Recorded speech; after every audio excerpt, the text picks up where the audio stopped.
Now at this point in the trim, it may look like this issue has resolved itself.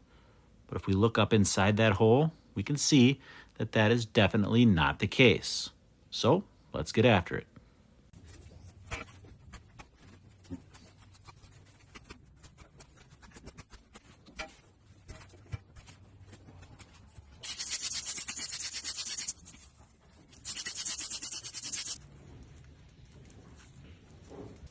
Now we've gotten there.